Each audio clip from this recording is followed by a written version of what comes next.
I will never forget that night. The table was full, everyone gathered to celebrate my son Ethan's supposed promotion at the company. The wine glasses sparkled under the dining room light, the dishes were steaming with freshly served food, and laughter filled the air. But I, sitting at the head of the table, had barely touched my plate, because I knew something was about to explode. And it did. Chloe, my daughter-in-law, stood up with a glass in her hand. She was wearing a champagne-colored dress that seemed to scream how much she had spent on it. Her smile was sharp, as if she were about to say something funny. But what came out of her mouth wasn't a joke. It was a stab. "I want to make a toast," she said, looking directly at me. "To my husband Ethan, the new director of operations at Consolidated Manufacturing, and also to Eleanor." She paused dramatically. The family's charity case. Silence fell like a ton of bricks. Everyone at the table stopped moving. My sister Carol's eyes went wide. Ethan's cousins exchanged uncomfortable glances, but Chloe just kept smiling. "Yes, yes, I say it with affection," she continued, walking around the table as if she owned the place. "But it's the truth. Eleanor lives on a miserable pension. She doesn't have a car. She doesn't own property. She can barely pay her rent. Meanwhile, my mother Barbara earns 10 times more than this woman earned in her entire life." I felt something break inside me. It wasn't the first time Chloe had humiliated me, but to do it like this, in front of the whole family to my face, crossed every line. I looked at Ethan, my son, the man I had raised alone, working double shifts, sacrificing everything. I expected him to say something, to stop her, to defend me. But Ethan just lowered his gaze to his plate, as if the vegetables were suddenly the most fascinating thing in the world. Coward. Chloe wasn't finished. She leaned over the table, bracing herself on her hands, looking at me with a mixture of feigned pity and real contempt. "You know what your problem is, Eleanor? You never knew how to seize opportunities. Your whole life working as a secretary in small-time companies, and now look at you, a retired old woman living on scraps." Someone coughed uncomfortably. Another looked away. But no one spoke. No one defended me. I clenched my fists under the table. I felt the blood boiling in my veins, but I kept my face serene. I wouldn't give them the pleasure of seeing me cry. I wouldn't give them the pleasure of seeing me scream, because there was something they didn't know, something no one at that table knew. And in that moment, as Chloe kept laughing and Ethan kept avoiding my gaze, I made a decision. This would not stand. "Oh, don't be like that," Chloe said, returning to her chair with a laugh. "I'm just telling the truth. Besides, Eleanor knows we love her. Right, mother-in-law?" She blew me a fake kiss. I wanted to vomit. Ethan finally looked up, but not at me. He looked at Chloe with a dopey smile, as if he were proud of her, as if humiliating his own mother was something admirable. Then he spoke, and his words were worse than hers.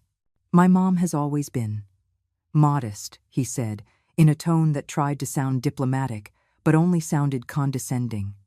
"She never had big ambitions. She settled for little. And that's fine.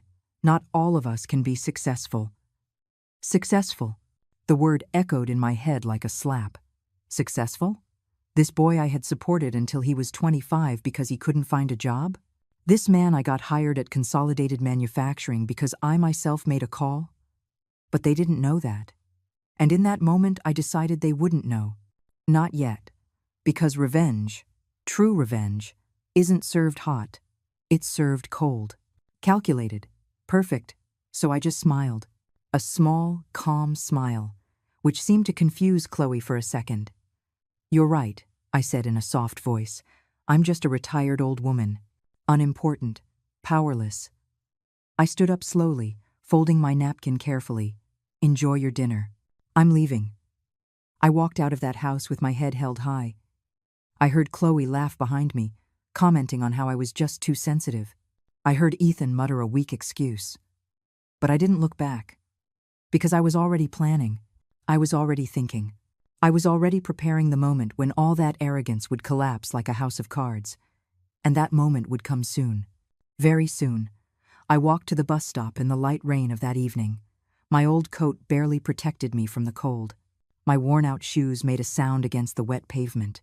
Anyone who saw me would think exactly what Chloe had said. A poor old woman, with nothing, with no one, invisible. And that was exactly the image I had cultivated for years. For reasons that neither Ethan nor Chloe could even imagine, I got on the bus and sat by the window. I looked at my reflection in the fogged-up glass. 67 years old, deep wrinkles around my eyes, hands rough from so much work. But behind those tired eyes was something they never saw. Strength, intelligence, and a secret that would change everything, because I was not who they thought I was. I never had been, and the time had come for them to find out. The bus moved slowly through the wet streets. I closed my eyes and took a deep breath. In my mind, I was already tracing every step, every move, every word I would say when the time came. Chloe had made a fatal mistake that night. She had underestimated me, and in this world, underestimating someone can cost you everything. Absolutely everything. When I got to my small apartment, I turned on the living room light. Everything was simple. Old furniture, bare walls, a narrow kitchen, exactly what you would expect from someone like me. But in the bottom drawer of my desk, locked away, there was an envelope. And inside that envelope were documents that were worth more than everything Chloe and Ethan had combined. Much more. I didn't open it that night. It wasn't necessary. I knew every word by heart, every figure, every legal detail, because those documents had been my life for 40 years, my secret, my silent power. And now, thanks to my daughter-in-law's arrogance and my son's cowardice, that power was about to be revealed. But not yet. First, I had to prepare. First, I had to make sure that when the hammer fell, there would be no escape. I made myself a cup of tea and sat in my worn-out armchair. Outside, the rain beat against the window with a steady rhythm. And I smiled. A real smile this time, because they still didn't know who they had messed with, but they would soon find out, very soon. The following days were a silent torture. Chloe wasn't content with humiliating me just once. No, that dinner was only the beginning. Every family gathering became a stage for her venomous comments. "Oh, Eleanor, that coat again? If you want, I can give you one of my old ones," she would say in that syrupy voice she used to disguise her cruelty. Or even worse, mother-in-law, "Do you need money for the supermarket? Ethan and I make so much, we can help you out." And Ethan, my own son, would just nod his head like a trained dog. What hurt me most wasn't Chloe. It was him. It was seeing how the boy I had raised, the one I taught values, respect, dignity, was now standing there letting his wife trample all over me. Even worse, he participated. At my sister Carol's birthday party, Ethan told everyone he was the director of operations at Consolidated Manufacturing. He lied shamelessly. "I manage a $3 million annual budget," he said, puffing out his chest. "I have 50 people under me." Everyone congratulated him. They admired him. And I, sitting in a corner with a paper plate in my hands, just watched. Chloe added more lies on top. My mother Barbara is the chief financial officer of the same company. Between her, Ethan, and me, we practically run the whole place. She laughed, fixing her hair with a studied gesture. In fact, yesterday we had to make important decisions about layoffs. "It's so much responsibility." People nodded, impressed. Some asked for advice. Others wanted to know if there were any open positions. And the two of them just kept spinning their web of lies. Bigger, more elaborate, more ridiculous. But I knew the truth. Ethan wasn't the director of anything. He was a junior marketing manager, not even a full manager. Junior. He made $42,000 a year, which wasn't bad, but it definitely wasn't a director's salary. And Chloe was a mid-level sales manager. Competent, yes, but nothing exceptional. Barbara, her mother, did indeed have a higher position as CFO, but she also had a history that I knew very well, one that wouldn't hold up to much scrutiny. Every night I returned to my apartment with a heavy heart. I'd take off my shoes, make a simple dinner, and sit by the window, looking at the city. The building lights flickered in the distance like fallen stars. And I would think, plan, calculate, because I knew I couldn't act on impulse. One wrong move and everything would fall apart. It had to be perfect. It had to be final. One afternoon, while I was cleaning my small kitchen, the phone rang. It was my sister, Carol. Her voice sounded worried. "Eleanor, are you okay? Everyone is talking about what happened at the dinner. Some are saying Chloe went way over the line." I took a deep breath before answering. "I'm fine, Carol, don't worry." There was an awkward silence on the other end. "It's just, well, you know how the family is. A lot of them think Ethan has a point. That you were never very ambitious. That maybe that's why you are where you are." Those words hurt more than I expected. Not because of Carol, who was just being honest, but because they confirmed what I feared. Everyone saw me exactly as Chloe wanted them to. A failure, a burden, someone worthy of pity. You know what, Carol? You're right. I never was ambitious. I just did what I could with what I had. A lie. The biggest lie I had told in years. But it was necessary. "Well, if you need anything, call me," Carol said before hanging up. If she only knew. If she only knew. I couldn't sleep that night. I got up at 3 in the morning and walked to my desk. I opened the locked drawer. I took out the envelope. The documents inside were perfectly organized, just as I had always kept them. Property deeds, stock certificates, contracts, legal documents with official seals and notarized signatures. I ran my fingers over them slowly, feeling the weight of what they represented. 40 years of my life. 40 years of sacrifice, work, vision, and silence. Consolidated Manufacturing wasn't just a company where Ethan and Chloe worked. It was my creation. I founded it 40 years ago, when no one believed in me, when I was a young woman with a young son and no husband, when the banks slammed their doors in my face, when suppliers laughed at my proposals. I started with 2 industrial sewing machines in a rented garage. I worked 18 hours a day. I sewed, I sold, I delivered, I collected payments, all by myself. The company grew. Slowly at first, then faster. I hired employees. I opened a bigger plant. I landed contracts with department stores. In 10 years, Consolidated Manufacturing was one of the leading textile manufacturers in the region. But I made a decision back then, a decision that would change everything. I decided to disappear. Not physically, but legally. I structured the company through trusts and legal representatives. My name didn't appear on any public records. No one knew I was the owner. Why? For safety. For privacy. Because I had seen how successful businesswomen became targets. Of kidnappers. Of con artists. Of envious relatives. I wanted to live quietly. I wanted Ethan to grow up without pressure. Without being the millionaire's son. Without fake heirs sniffing around. So I created the perfect facade. The retired secretary with a modest pension. And it worked. For 40 years, it worked perfectly. Until now. Until my daughter-in-law's arrogance and my son's stupidity made that facade unnecessary. Because if they were going to treat me like trash, if they were going to lie about their positions in my company, if they were going to humiliate me using the success I built, then there was no point in hiding anymore. There was no point in protecting them from the truth. I put the documents away again. But this time, I didn't lock the drawer, because I would need them soon.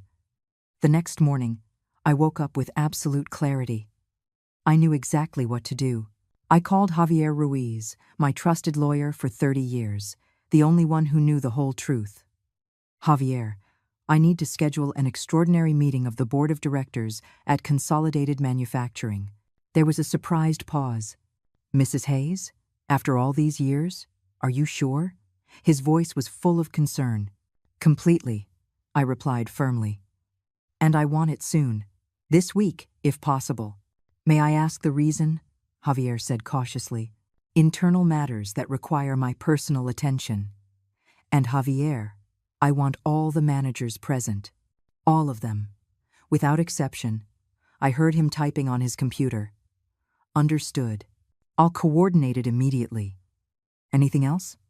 I smiled as I looked out the window. "Yes. I want a complete report on the activities of 3 employees. Ethan Hayes, Chloe Reyes, and Barbara Torres. Financial movements, performance reviews. Everything. There was a significant silence. Javier was smart. He knew something big was about to happen. "I'll have it ready before the meeting," he said finally. "Mrs. Hayes, whatever you're planning, be careful." I let out a dry laugh. "Don't worry, Javier. I'm just going to remind a few people who I really am." I hung up the phone and stared at the wall. The gears were in motion. There was no turning back now. And honestly, I didn't want to turn back. They still didn't know who they had messed with. But they were about to find out. The next few days were a strange mix of anxiety and determination. While I waited for Javier to organize everything, life went on as normal. Or at least, what Ethan and Chloe considered normal. I got a call from my son on a Tuesday afternoon. "Mom, we're having a barbecue at the house on Saturday. Come if you want." His tone was casual, almost indifferent, as if inviting your mother was a chore you did for someone insignificant. "I'll be there," I replied simply.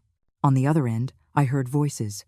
Chloe was yelling something about not having enough chairs. Ethan yelled back at her to handle it. He hung up without saying goodbye. On Saturday, I arrived at their house with a container of potato salad. It was a nice house in an upper-middle-class subdivision.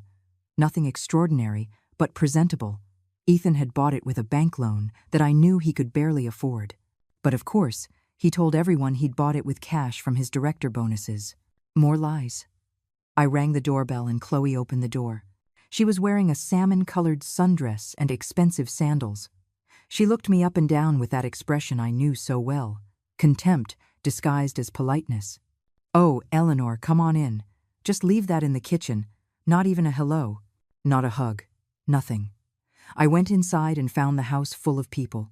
Ethan's co-workers, some of Chloe's friends, neighbors, everyone chatting, laughing, drinking beer. I made my way to the kitchen and left my salad on the counter. One of Chloe's friends was there, a woman named Megan with too much makeup and strong perfume. "You're the mother-in-law?" she asked with poorly disguised curiosity. "Yes, I am." Megan smiled with a mix of pity and amusement. "Oh, Chloe's told me about you. She says you're very humble. That word again. The polite code for poor, for failure, for insignificant." "That's right," I replied calmly. "Very humble." Megan nodded as if she were confirming something she already knew. "It's so good that Ethan and Chloe support you. Not everyone is that lucky." I wanted to laugh. Support me. If she only knew. If she knew that every mortgage payment on this house, every piece of furniture, every one of Chloe's expensive dresses, was all financed by salaries that came from my company. I went out to the backyard, where Ethan was grilling. Several men were gathered around him as he told another one of his fabricated stories. And so I told the general manager, "If we don't approve this strategy, we're going to lose the contract." And you know what? He listened to me. I saved a $2 million deal. The man whistled, impressed. One of them slapped him on the back. "You're a rock star, Ethan." My son beamed with pride, flipping ribs on the grill like he was a king in his castle. I approached slowly. "Hello, Ethan." He glanced at me out of the corner of his eye. "Oh, Mom, glad you could make it." His tone was the same you'd use for a distant cousin you hadn't seen in years. Cold, distant. One of his friends, a guy named Matt with a scruffy beard, looked at me curiously. "You're Ethan's mom. He told us you're retired." I nodded. "That's right. I worked for many years as a secretary. Now I live on my pension." Matt nodded with superficial sympathy. "Must be tough with pensions being so low these days." "I get by," I said quietly. Ethan changed the subject quickly, as if my presence made him uncomfortable. He started talking about a new project at the company. More lies. He claimed he was leading an expansion into international markets, that he had meetings with foreign investors, that he'd be vice president soon. I just listened silently, memorizing every lie, every exaggeration, every fabrication, because all of it would be useful very soon. Chloe came out to the yard with a pitcher of lemonade. She stood next to Ethan and wrapped her arm around his waist. "Honey, did you tell them about the meeting tomorrow?" Ethan nodded excitedly. "Yeah, we have a huge meeting with the board of directors. I'm finally going to meet the real owners of the company. I felt something stir in my chest, a mix of irony and anticipation, because he had no idea. He didn't have the slightest idea. The owners? Matt asked, intrigued. I thought you already knew them. No, Ethan replied with an air of importance. The real owners are very private. They handle everything through legal reps. No one's ever seen them. But apparently, they're showing up this week for the first time in years. Something about a special audit, Chloe added excitedly. It's the perfect opportunity for Ethan to shine. I'm sure after this meeting, they're going to offer him the vice presidency. They laughed together, imagining their brilliant future, a future that was about to collapse. I just smiled, a small smile that no one noticed, because the meeting they were talking about was my meeting, the one I had called, and they were going to be there. They were going to be sitting in that room when I walked in, when I revealed who I was, when their world of lies shattered right in front of their eyes. But it wasn't time to say anything yet. I still had to play my part. The poor grandmother, the insignificant mother, the retired old woman. I stayed at the barbecue for another couple of hours. I ate silently in a corner of the yard. No one came to talk to me except for polite questions. How's the weather? Want more lemonade? Nothing substantial. Nothing real. I was like old furniture in the corner, present but ignored. And that was fine. Because soon, very soon, I wouldn't be invisible anymore. Soon, everyone would have to look at me. They would have to listen to me. They would have to acknowledge what I had always been. When I left, Ethan barely raised his hand to say goodbye. Chloe didn't even come out of the kitchen. I walked to the bus stop under the afternoon sunday. My old purse hung from my shoulder. My worn-out shoes made the same sound as always against the pavement. An elderly woman waiting for public transport. Nothing special. Nothing memorable. But inside me, a fire was burning that they couldn't see. A fire of justice that was about to consume them. On Monday morning, I got the call from Javier. Mrs. Hayes, everything is set. The meeting is Wednesday at 10 in the morning. All managers will be present, including Ethan, Chloe, and Barbara. I also have the reports you requested. His voice was serious. And? I asked, though I already imagined the answer. Ethan has been inflating his sales reports. Nothing illegal, but definitely unethical. Chloe has some irregularities in handling commissions. And Barbara. He paused significantly. Barbara has major problems. What kind of problems? My voice was cold now. Professional, Javier sighed. She's been diverting small amounts of funds through inflated invoices. Not a lot. Maybe $50,000 in total over the last 2 years. But it's enough for a serious audit. I closed my eyes. So it was true. They weren't just arrogant, they were corrupt. Perfect, I said finally. Prepare all the documentation. And Javier, I want this to be flawless, no mistakes. No room for excuses. It will be, he promised. Mrs. Hayes, are you sure you want to do this? They are your son and daughter-in-law. I was silent for a moment. I thought of all the humiliations, all the lies, all the times they treated me like garbage. Precisely because they are my son and daughter-in-law, I need to do this. If I don't teach them now, they will never learn. Javier said nothing more. He knew my decision was made. I'll see you on Wednesday then. See you on Wednesday. I hung up the phone and sat in my old armchair. 2 days left. 48 hours until the moment that would change everything. 48 hours until the truth came out. 48 hours for Ethan and Chloe to find out who they had really messed with. And this time, there would be no going back. This time, justice would have the final say. I took a deep breath and closed my eyes. The end game was near. Tuesday was the longest day of my life. Every minute dragged on, as if time itself was conspiring to torture me. I woke up early, before dawn, with my heart racing. I hadn't slept well. All night, I tossed and turned, mentally rehearsing what I would say, how I would say it, imagining Ethan's and Chloe's faces when they learned the truth. It was a strange mix of anticipation and something resembling fear. Not fear of them, but fear of the irreversible. Because after tomorrow, nothing would ever be the same. I made coffee and sat by the window. The city was just beginning to wake up. The first light of day painted the sky orange and pink. I thought about the last 40 years, about all the decisions I made, all the sacrifices. I remembered when Ethan was little, when I would wake up in the dark to make his breakfast before going to work. When I bought him new shoes for school while I wore mine until they fell apart. When I studied his homework with him even though I was exhausted after 14 hours at the factory. I did it all for love. Every extra hour, every difficult client, every risky loan to expand the company. I did it all thinking about giving him a better future, so he would have opportunities I never had. And it worked. Ethan graduated from college. He got a good job. He got married. But somewhere along the way, he forgot where he came from. He forgot who paid for that university, who made the connections to get him hired, who was the one who was always, always there. And now he treated me as if I were a burden, as if I were an embarrassment. The phone rang, interrupting my thoughts. It was Carol again. "Eleanor, are you okay? I've been calling, but you're not answering." Her voice sounded worried. "I'm fine, Carol. Just thinking."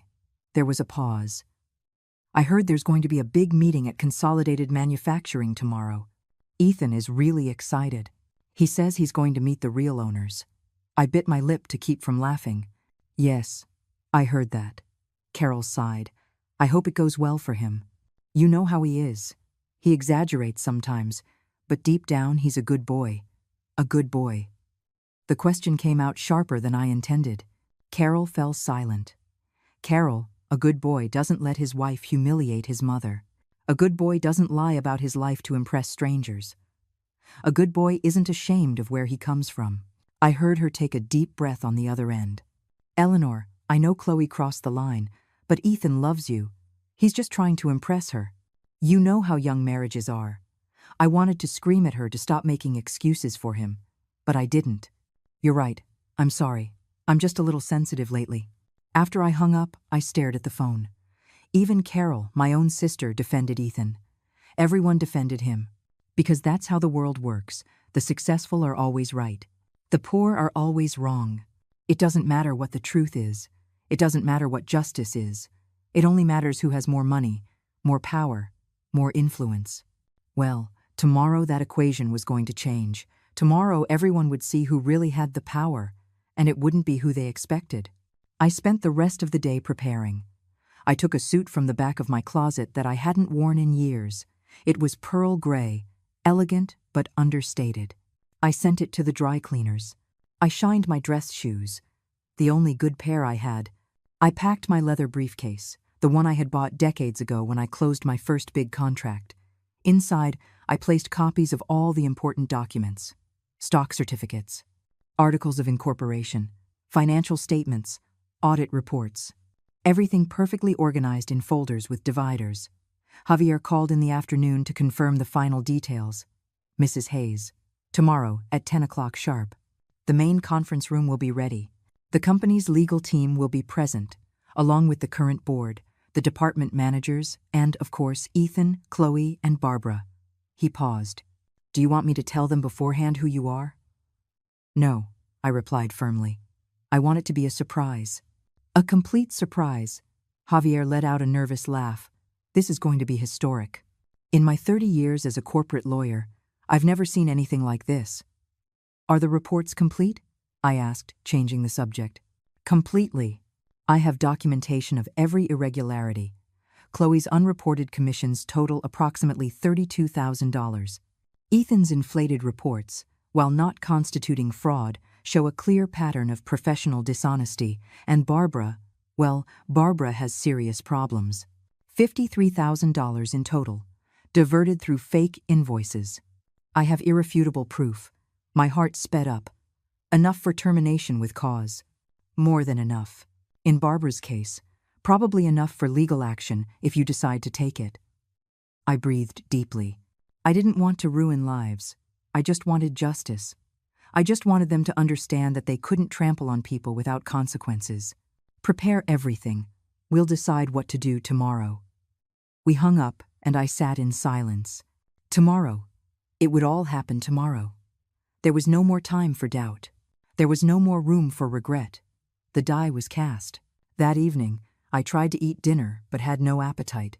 I made a light soup that I barely touched. My stomach was in knots. It wasn't nervousness, exactly.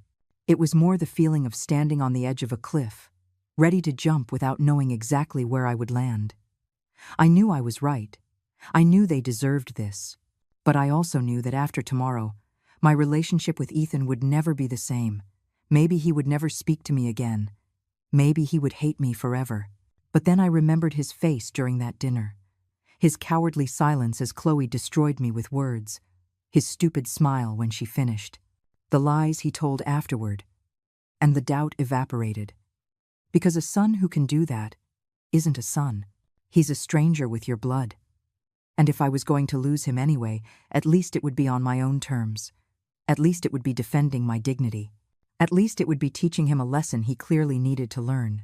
I went to bed early but couldn't sleep. Every time I closed my eyes, I saw scenes from the past. Ethan, at 5 years old, crying because some kids made fun of him at school. Me hugging him, telling him to never let anyone make him feel small. Ethan at 15, helping me load boxes at the factory during his summer break. Ethan at 23, graduating from college, hugging me with tears in his eyes, thanking me for everything. Where did that boy go? At what point did he become this man I didn't recognize? At 3 in the morning, I got up. There was no point in trying to sleep. I made myself some chamomile tea and sat in the dark living room. The city lights glowed softly through the window. I thought about my mother, who died so many years ago. What would she say if she saw this? She was always so strong, so determined. She always taught me that a woman must stand up for herself, that no one will respect you if you don't respect yourself first.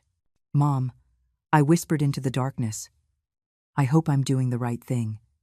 The hours passed slowly. I watched the sky turn from black to gray, then to that pale pink of dawn. At 6 in the morning, I got in the shower. The hot water helped clear my head. I dressed carefully. The gray suit fit me perfectly. I combed my hair back into an elegant bun. I put on a little makeup, just what was necessary. Small pearl earrings. When I looked in the mirror, I almost didn't recognize myself. I wasn't the retired old woman in worn-out clothes. I was Eleanor Hayes, businesswoman, founder, owner. I ate breakfast slowly. Toast with jam, more tea. I checked my briefcase one last time. Everything was in order. At 9 in the morning, I left my apartment, but this time, I didn't take the bus. I called a cab. I gave the driver the address for Consolidated Manufacturing. The driver, an older man with a gray mustache, looked at me in the rearview mirror, going to the industrial park. I nodded. Yes, I have an important meeting. He smiled. You look very elegant, ma'am.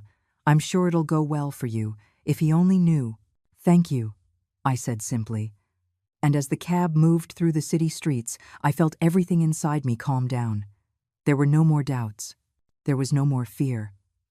Just absolute clarity. Today was the day. Today, the truth would come out. The taxi stopped in front of the Consolidated Manufacturing building. It was a modern, 4-story building with a glass and steel facade. The company logo shone in silver letters above the main entrance. I had seen it hundreds of times in photographs, in reports, in documents, but never in person. I had never set foot in this building. For 40 years, I managed everything from the shadows, through phone calls, private video conferences, and meetings with Javier in his office. Today was the first time I would walk through those doors as what I really was. The owner. I paid the taxi driver and stood for a moment on the sidewalk. Employees were coming and going from the building. Some in business suits, others in production uniforms. No one gave me a second glance. I was just another older woman. Invisible. Irrelevant. I took a deep breath, adjusted my briefcase, and walked toward the entrance. The automatic doors opened with a soft whoosh. The lobby was impressive. White marble floors, dark wood-paneled walls. A large reception desk with the company logo lit up behind it. The receptionist, a young woman named Paige with perfectly styled hair, smiled at me professionally. Good morning. How can I help you? I'm here for the board of directors meeting. My name is Eleanor Hayes.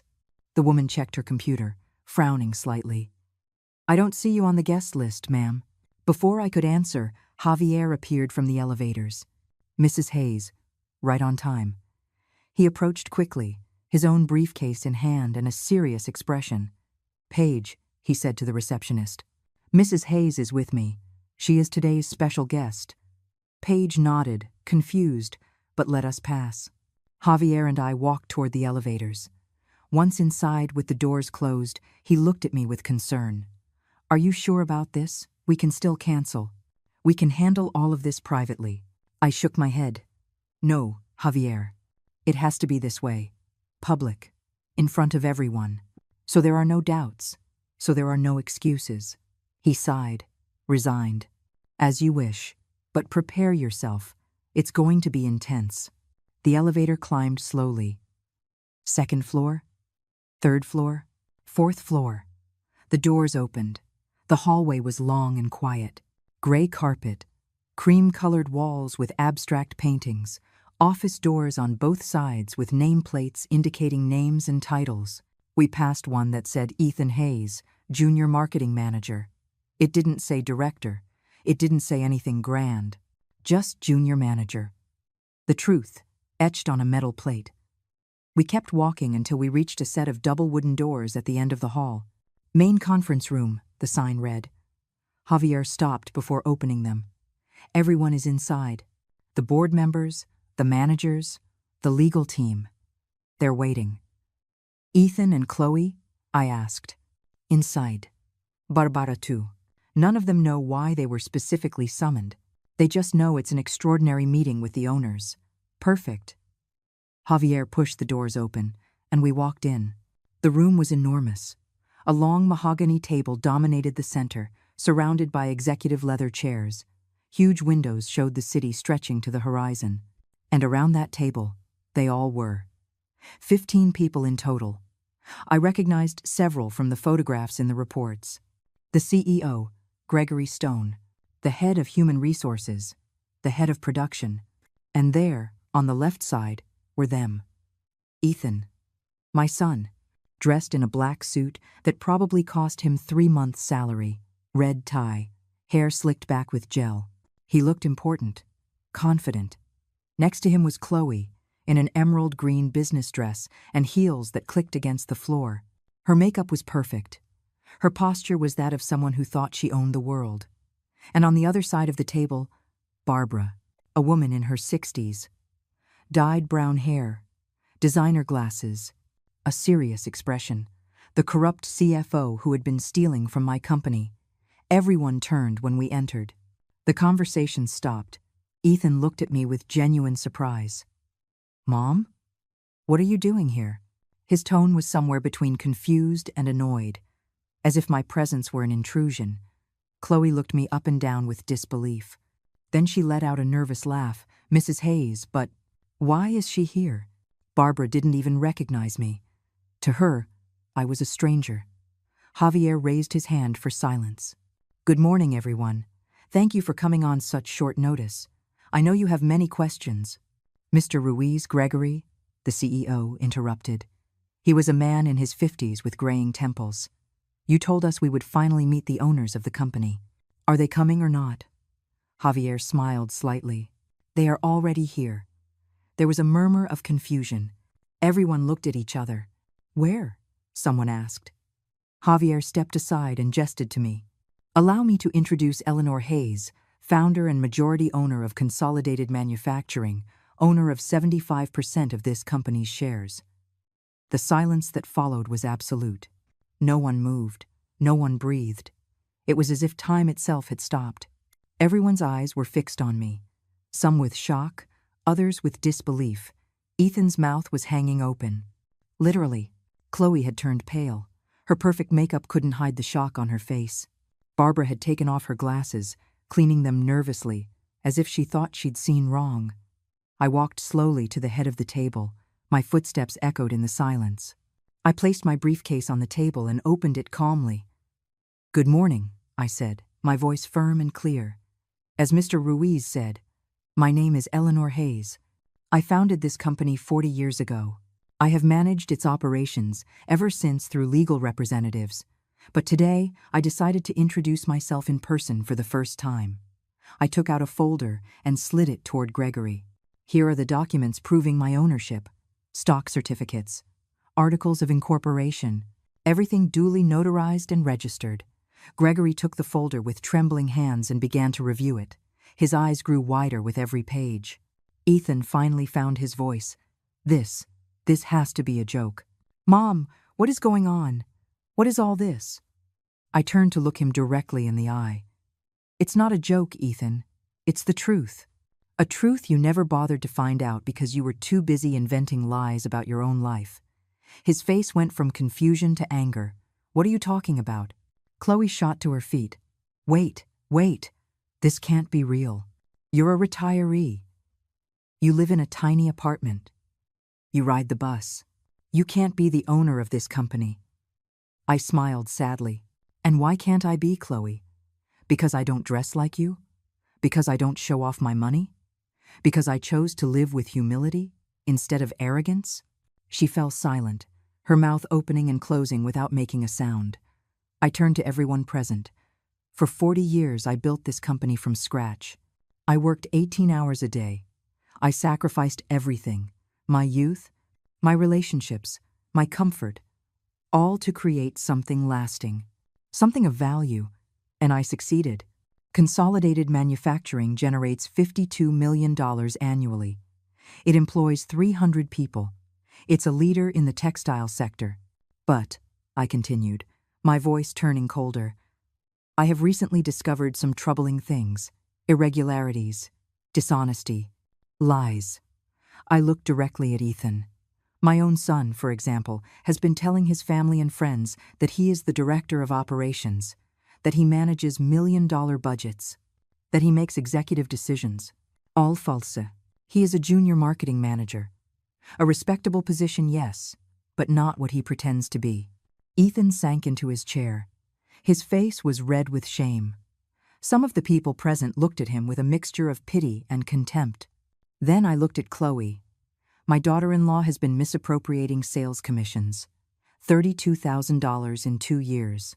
Reporting false numbers. Taking credit for sales she didn't make. Chloe stood up again. This time, in desperation. That's not true. I never. Javier intervened, sliding another folder onto the table. Here are the complete reports. Every transaction documented. Every irregularity flagged. Chloe took the folder with trembling hands. Her eyes scanned the pages quickly, and with every passing second, her face grew whiter. Finally, I turned to Barbara. And you, Mrs. Torres, Chief Financial Officer, respected, trusted. I paused. Thief. She jumped to her feet. How dare you? I have worked here for 15 years with an impeccable record. $53,000, I said coolly, diverted through fake invoices over the last 2 years. We have every transaction, every inflated invoice, every suspicious transfer. Javier placed a third folder in front of her. Barbara opened it. And when she saw the contents, she collapsed back into her chair as if her legs had given out. The silence in that room was deafening. No one dared to speak. No one dared to move. They just stared. At me, the old retiree, the poor sap, the one who rode the bus and wore old clothes, the one who now stood before them with all the power in the world in her hands. And in that moment, I felt something I hadn't felt in years. It wasn't revenge. It wasn't cruel satisfaction. It was simply justice. Cold, pure, inevitable. Ethan was the first to try to defend himself. He stood up with his hands raised, as if he could stop the inevitable. Mom, please, let me explain. I never wanted them to treat you like that, he protested, his voice rising. Chloe went too far, I admit it. But I love you, Mom. I've always loved you. I walked toward him slowly. I looked him in the eyes. Those eyes I had known since he was born. If you loved me, Ethan, you would have defended me. If you loved me, you wouldn't have lied about who you are. If you loved me, you wouldn't be here inflating reports to get bonuses you don't deserve. He took a step back, as if my words were physical blows. You just thought of yourself. I finished the sentence for him. Like always, I turned to Chloe, who was trembling in her chair. The emerald green dress that had looked so elegant minutes before now seemed like a cheap costume. Her makeup was starting to run from the tears she couldn't hold back. "Mrs. Hayes," she began, her voice cracking. "I didn't know. I swear I didn't know who you were. Ethan never told me. He always talked about you like—" She stopped, realizing that anything she said would only dig her deeper. "Like what?" I pressed. "Like a failure? Like someone to be ashamed of?" Chloe looked down. "I was just repeating what he said. I thought it was true. I thought you really were just a retired secretary. And that gave you the right to treat me the way you did?" My voice remained calm, but every word cut like a knife. To make fun of me? To humiliate me in front of the whole family? To call me a charity case? She was sobbing openly now. "I'm sorry. I'm so sorry. I was horrible. But please, don't take away my job. I need it. We have debts. The house. The house you bought with money you earned from my company," I interrupted. "The expensive dresses you wear, paid for with a salary from my company. The life you show off, built on the success of my company. And this whole time, while you benefited from what I built, you treated me like I was nothing." Chloe buried her face in her hands. Her shoulders shook. Barbara, who had been silent all this time, finally spoke. Her voice was hard, defensive. "Mrs. Hayes, I can explain the financial irregularities. They were accounting errors. Misunderstandings. Nothing intentional." I turned to her with a look that made her shrink back in her chair. "Misunderstandings? $53,000 is not a misunderstanding, Mrs. Torres. It is systematic theft. For 2 years, you took advantage of your position. You created fake invoices. You inflated numbers. You diverted funds. And the worst part is, you did it thinking no one would ever notice. That the invisible owners would never look at the details." Javier added from his position. "We have sufficient evidence to proceed legally, Mrs. Torres. In fact, we have already consulted with the district attorney." Barbara turned green. "No, you can't do that. I have a family. I have a reputation." "A reputation built on lies," I said flatly. I looked around the table. Gregory and the other members of the executive team were still in shock. Some were taking notes. Others just watched, probably relieved not to be on the wrong side of this confrontation. "Now," I continued, turning my attention to the whole room, "I have called this meeting not only to reveal my identity, but to make important decisions about the future of this company." I walked slowly around the table. For 40 years, I trusted the managers and directors of this company to act with integrity, to protect what we built. But it is clear that some have forgotten the fundamental values. Honesty, respect, responsibility. I stopped in front of Ethan. "Effective immediately. Ethan Hayes, you are fired for unethical conduct. Inflating reports, while not legal fraud, goes against our corporate values. You have 1 hour to clear out your desk and leave the building." "No," Ethan shouted. "You can't do this to me. I'm your son." I looked at him with deep sadness. "Precisely because you are my son, I should be able to trust you more than anyone. But you proved to me that I can't." I moved toward Chloe. "Chloe Reyes, you are also fired, effective immediately. Misappropriating commissions is grounds for termination with cause. There will be no severance. There will be no letter of recommendation." Chloe began to sob uncontrollably. "Please, please. I have debts. I can't lose this job. I'll do anything." "You should have thought of that before you stole," I replied without emotion. Finally, I stood in front of Barbara. "Mrs. Torres, your case is more serious. You will not only be fired, but we will be filing criminal charges. You have the right to hire an attorney. I suggest you do so quickly." Barbara staggered to her feet. "This is revenge. Personal revenge because my daughter made fun of you." I shook my head. "No, Mrs. Torres. This is justice. If you hadn't stolen, if you hadn't lied, if you hadn't been disrespectful, none of this would be happening." Javier approached with paperwork. The termination orders are here. I will sign as Mrs. Hayes's legal representative. Security will escort you from the building. As if on cue, 2 security guards entered the room. Ethan looked at me with a mixture of hatred and desperation. I will never forgive you for this. His words hurt me, but I didn't change my expression. You can live without my forgiveness, Ethan. The question is whether you can live without your dignity. The guards approached the 3 of them. Chloe was crying hysterically. Barbara walked rigidly, her head high but her eyes filled with fear. And Ethan? Ethan just stared at me as if I were a stranger. As they were escorted to the door, Chloe turned around one last time. You are a cruel, evil old woman. You have no heart. I smiled sadly. No, Chloe. I just have a memory. A memory of every insult, every taunt, every humiliation. And unlike you, I have something more important. I have dignity. The doors closed behind them. Silence filled the room again. Everyone present was still in shock. Slowly, I returned to the head of the table and sat down. I folded my hands on top of my briefcase and looked at each person present. Now, I said firmly, let's talk about the future of this company. Because although today was painful, it was also necessary. And I want to ensure that consolidated manufacturing continues to grow, but this time with people of integrity. Honest people. People who understand that success without values is not success. It is just an illusion that, sooner or later, collapses. Gregory nodded slowly. The others did too.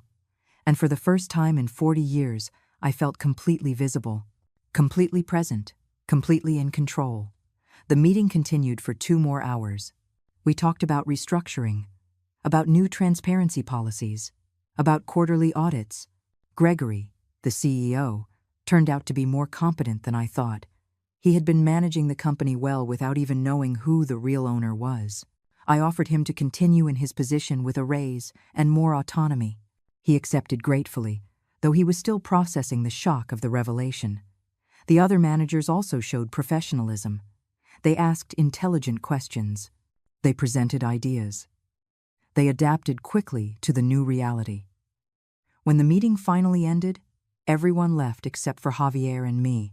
The room fell silent. The folders of evidence were still scattered on the mahogany table, half-empty water glasses, the chairs slightly out of place, all testimony to what had just happened. I sank into my chair with a long, deep sigh. I hadn't realized how tense I had been.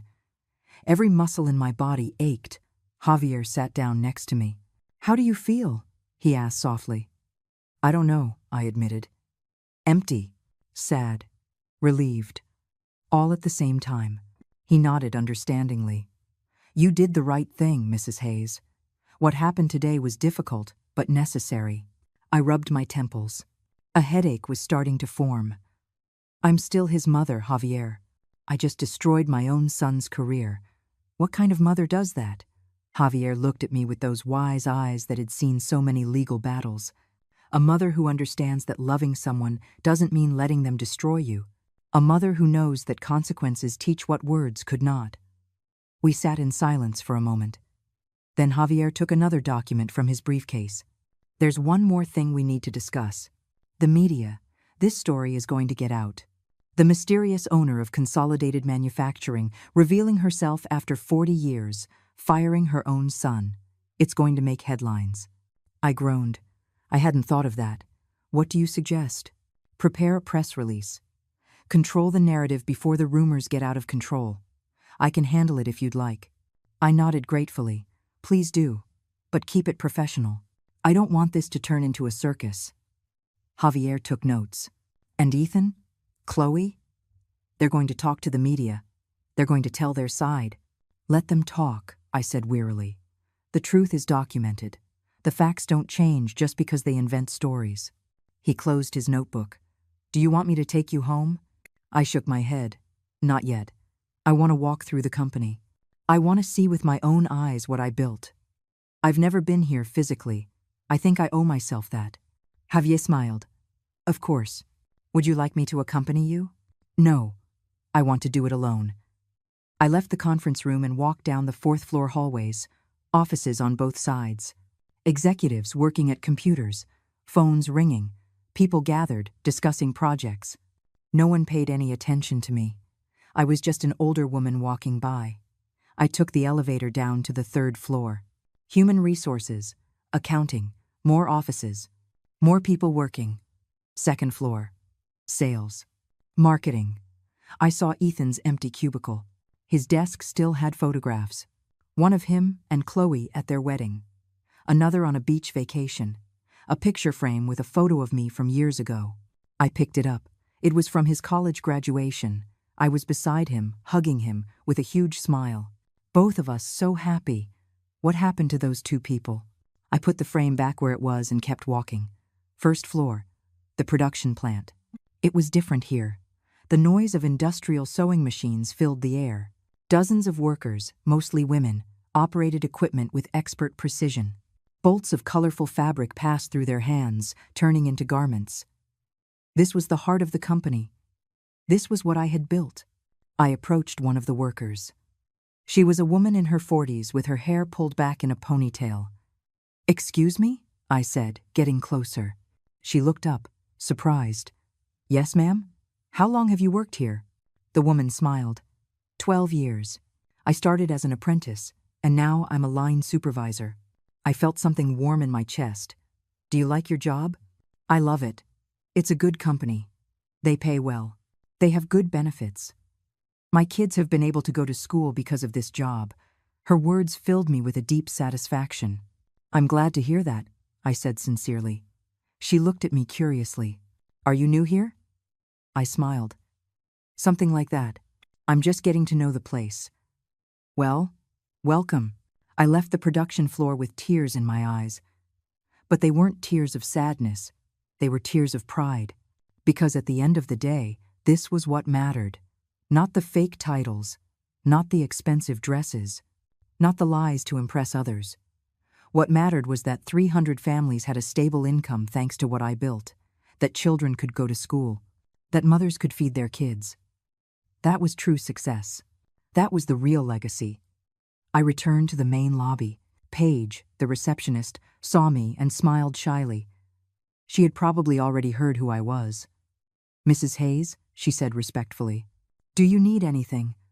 "No, thank you, Paige. Just thank you for keeping this place looking so beautiful." She blushed. "It's my job, ma'am. And you do it very well." I walked out of the building. The afternoon sun hit my face. It was later than I thought. Almost 4 o'clock. I had spent 6 hours inside that building. 6 hours that changed everything. I walked toward the street to hail a cab when my phone rang. It was Carol. Of course it was Carol. News travels fast. I answered, bracing myself for the worst. "Hello. Eleanor. Is it true?" Her voice was a mix of shock and hysteria. "Is it true you're the owner of Consolidated Manufacturing? Ethan just called me, crying. He said you fired him, that you humiliated him in front of everyone." I took a deep breath. "It's true, Carol. It's all true." There was a silence. "But why did you never tell us? Why did you live like what? Like a poor person?" I finished. "Because I wanted peace, Carol. I wanted privacy. I wanted Ethan to grow up normal, without pressure. But you fired him. He's your son." Her voice went up an octave. "I fired him because he was claiming credibility he didn't deserve. Because he inflated numbers. Because he let his wife humiliate me while he stood by silently."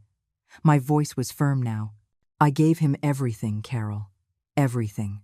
And he paid me back with shame and lies." I heard sobbing on the other end. "The family is divided, Eleanor. Some say you did the right thing. Others say you're cruel. That how could you do that to your own son?" "Let them think whatever they want," I replied, tired. "I know what I did and why I did it. And I can sleep at night with that. Ethan says he'll never forgive you." Carol's words hurt, but I expected them. I know, and maybe that's for the best.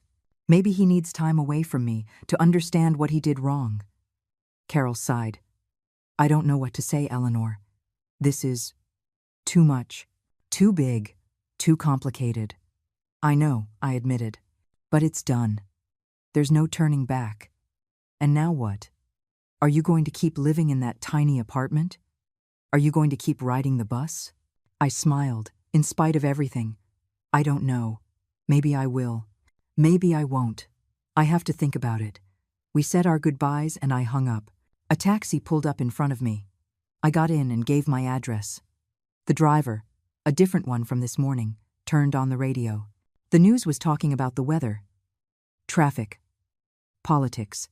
Nothing about me, yet, but they would, soon. I looked out the window as the city passed by. Buildings, people, life, going on as always, as if my world hadn't just completely changed. And maybe that was the lesson, that the world keeps spinning, regardless of our personal dramas, that we are only important to ourselves, that in the end, all that's left is how we live with our decisions. The taxi dropped me off in front of my building. I climbed the stairs slowly. My legs protested. My back ached. I opened the door to my apartment, and everything was exactly as I had left it that morning. Small. Simple. Mine. I took off my shoes. I let my hair down. I made myself a cup of tea, and I sat by the window, just as I had 1,000 times before. But this time was different. This time, I had no more secrets. This time, the world knew who I was. And strangely, that made me feel lighter, as if a 40-year weight had finally been lifted from my shoulders. The following days were a whirlwind. The story exploded in the local media. Secretive businesswoman reveals identity after 40 years. Textile magnate fires her own son for corruption. The invisible woman who built an empire. The headlines varied, but they all told versions of the same story. Some painted me as a hero, others as a heartless villain. I didn't care. I had learned a long time ago that you can't control what people think of you. You can only control who you really are. My phone rang off the hook, reporters wanting interviews, distant relatives crawling out of the woodwork asking how I was, old acquaintances suddenly remembering our friendship. I ignored almost all the calls. I only answered for Javier, who was handling the legal aspects, and for Carol, because despite everything, she was my sister. She came by almost every day, bringing food, sitting with me in silence when words weren't enough. She didn't always agree with what I did, but she was there. That's what mattered. 1 week after the incident, I received a letter. It had no return address, but I recognized the handwriting immediately. It was from Ethan. With trembling hands, I opened it. "Mom," it began, "I don't know where to start. I'm angry. I'm ashamed. I'm confused. You took everything from me. My job, my reputation, my dignity. People look at me differently now. Some with pity, others with scorn. Chloe has been blaming me for everything. She says it's my fault she lost her job. She says we never should have gotten married. Our relationship is destroyed." I kept reading.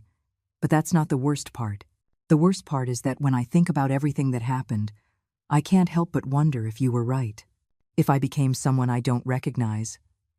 Someone who lies. Who boasts. Who lets others humiliate his own mother. I don't know when it happened. I don't know at what point I stopped being the son you raised. But it happened.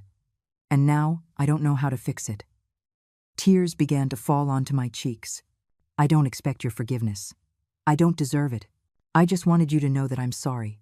I'm sorry I failed you. I'm sorry I embarrassed you. I'm sorry I wasn't the son you deserved. Ethan. I folded the letter slowly. My heart was a chaos of emotions. Part of me wanted to run to him, to hug him, to tell him everything would be okay. But the other part, the part that had been humiliated and trampled, reminded me why I did what I did. Because love without boundaries isn't love, it's enabling. And I couldn't enable his self-destruction. I put the letter in my desk drawer. I didn't answer it. Not yet. First, he needed to learn to live with the consequences. He needed to hit rock bottom so he could rebuild himself. The weeks passed. The media attention gradually faded. Other stories took my place in the headlines. Life went on. I started going to the company regularly. At first, it caused a stir every time I showed up. The employees looked at me with a mix of respect and curiosity. But eventually, they got used to me. I became part of the daily landscape. Mrs. Hayes, who walked the production floors, who sat in the break room with the workers, who asked about their families, who listened to their concerns. We implemented important changes. We raised wages. We improved benefits. We created training programs. The company didn't just survive the scandal, it thrived. The employees worked with more motivation, knowing the owner wasn't some cold corporation, but a woman who understood the value of honest work. Sales increased. Clients trusted us more. And I could finally see with my own eyes the fruit of 40 years of effort. It wasn't just numbers and reports. It was real people, with real lives that were improving because of decisions I made. One day, 3 months after the revelation, I was in my new office. I had decided to set up permanently at the company. The office was spacious, but not opulent. A simple wooden desk, a large window overlooking the city, photographs of the factory in its early days hanging on the walls. I was reviewing some contracts when Paige called from reception. "Mrs. Hayes, there's someone here who wants to see you. She says it's urgent." "Who is it?" I asked. There was a pause. "Chloe Reyes." My heart skipped a beat. I hadn't seen Chloe since that day. "Send her up." Minutes later, the door opened, and I almost didn't recognize her. The arrogant woman in the emerald green dress was gone. In her place was a gaunt person, no makeup, deep dark circles under her eyes, unkempt hair, simple wrinkled clothes. She looked years older. "Mrs. Hayes," she said in a hoarse voice, "thank you for seeing me." I gestured to a chair. She sat down slowly, as if every movement hurt. "What do you need, Chloe?" She took a deep breath. "I came to apologize. I know I have no right. I know you probably hate me, but I needed to tell you in person.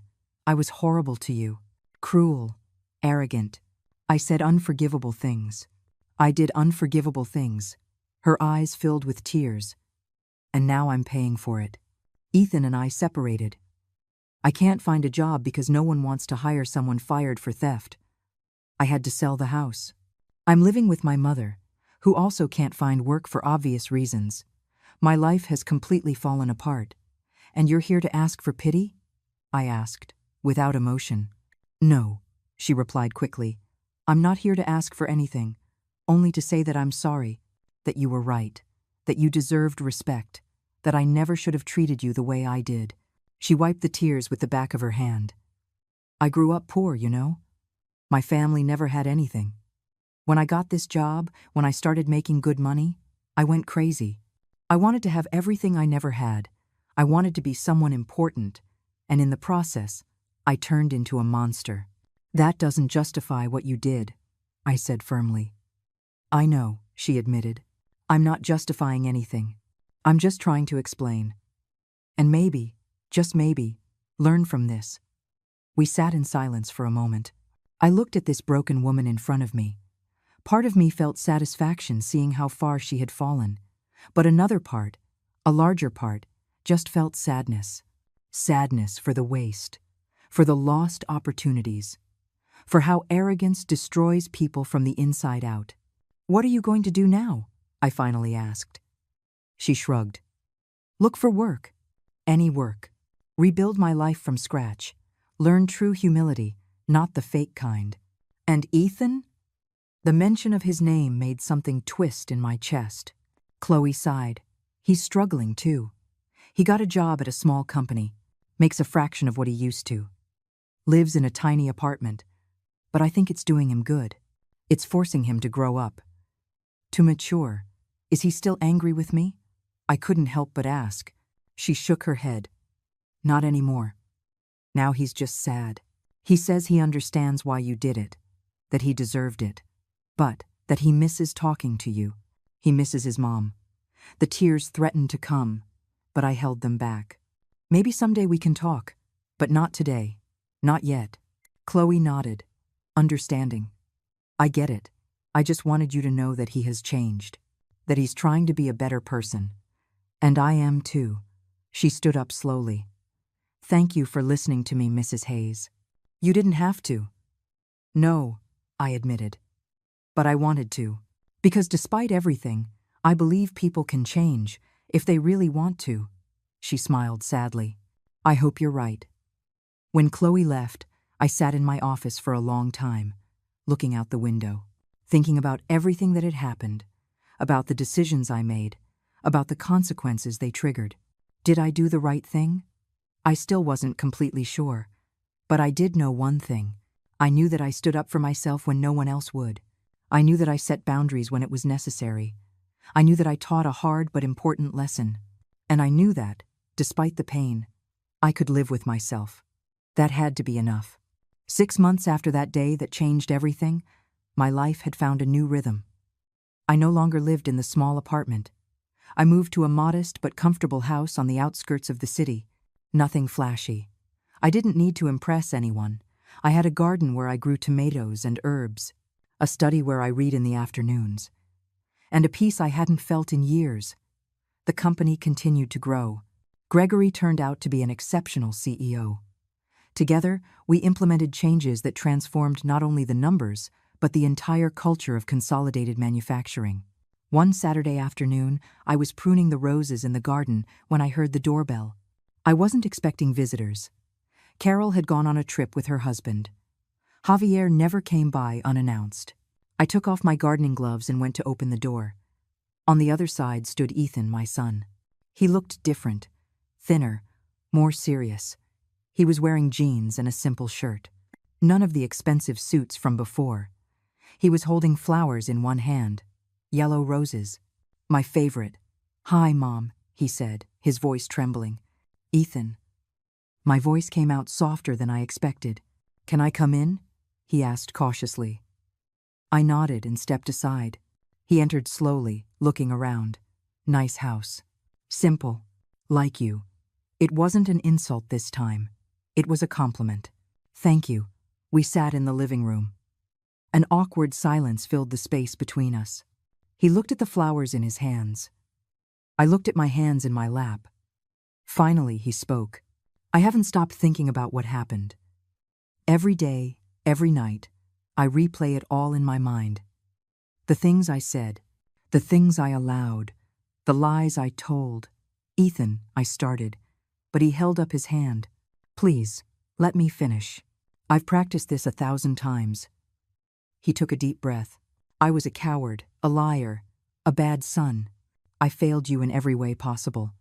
And the worst part is, I did it consciously. I knew Chloe was humiliating you, and I did nothing. I knew I was inflating my reports, and I didn't care. I knew I was living a lie, and I preferred it to the truth." His eyes filled with tears. Because the lie was more comfortable. The lie made me feel important, successful, admired. "But the truth," he continued, his voice breaking, "the truth is that I was nothing without you. Everything I had, everything I was, came from your sacrifice, your work, your vision. And instead of being proud of that, I was ashamed. I was ashamed of you because you didn't fit the image I wanted to project. And that makes me the worst kind of person." Tears were streaming freely down his face now. "I'm sorry, Mom. I'm so sorry. I don't expect you to forgive me. I don't expect you to welcome me back into your life. I just needed you to know that I get it, that I understand everything." I got up and walked to the window. I couldn't look at him. If I looked at him, my resolve would break. "Do you know what hurt the most?" I asked, my voice trembling. "It wasn't Chloe's insults. It wasn't the lies. It was your silence. It was watching the boy I raised, the one I taught to defend the weak, stand by silently while they destroyed me. That silence broke my heart more than any cruel word." I heard him sobbing behind me. "I know. And I have no excuse. There's no justification for that." I turned to look at him. This 35-year-old man, crying like a child. And for the first time in months, I didn't see the arrogant executive. I saw my son, the little boy who used to hug me when he had nightmares. The teenager who helped me at the factory. The young man who promised he would make me proud. "The last 6 months have been the hardest of my life," he said, wiping his tears. "I lost my job, my marriage, my house, my reputation. But you know what I gained?" He looked at me directly. "I gained perspective. I gained humility.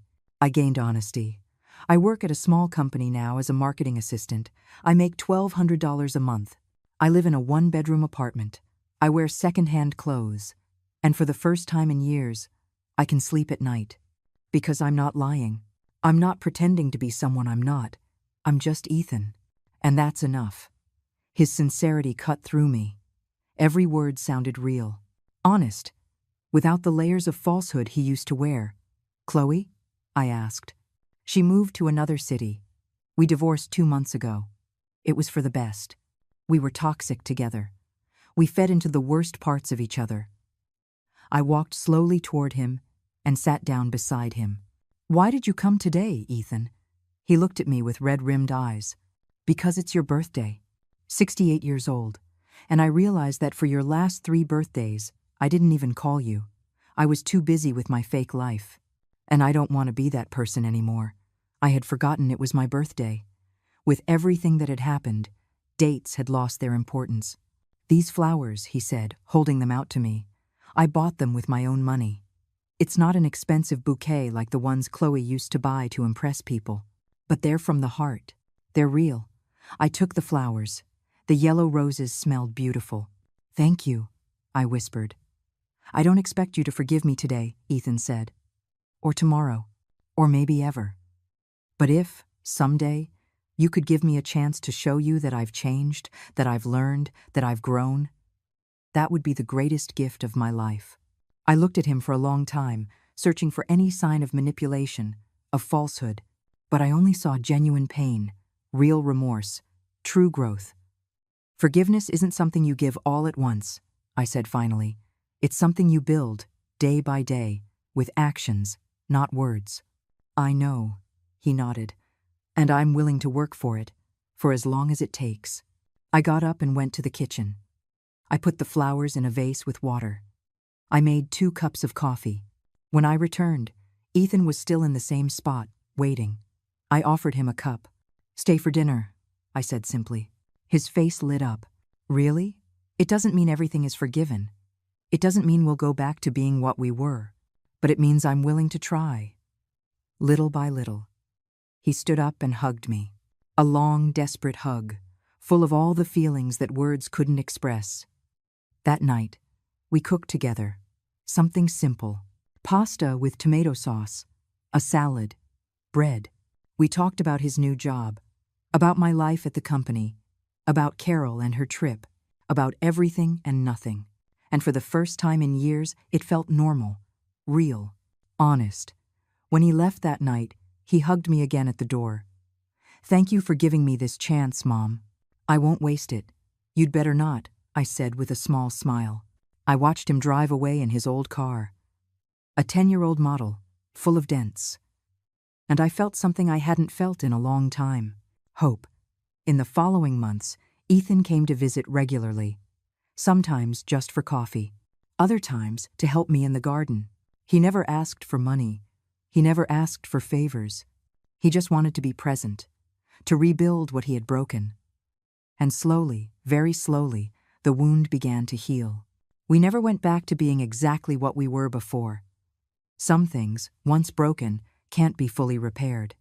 But we built something new, something stronger, based on honesty, respect, and clear boundaries.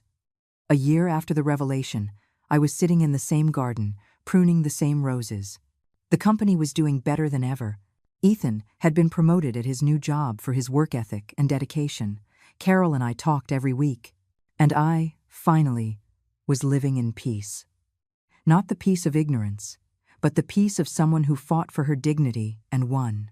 I smiled, looking up at the blue sky. Some people only learn when they lose everything. Others never learn at all. But a rare few have the courage to look at their mistakes, accept the consequences, and choose to grow. Ethan, it turned out, was one of the few. And that, in the end, was all a mother could ask for. Justice isn't revenge. It's simply the quiet after the storm. And in that quiet, finally, we learn who we really are.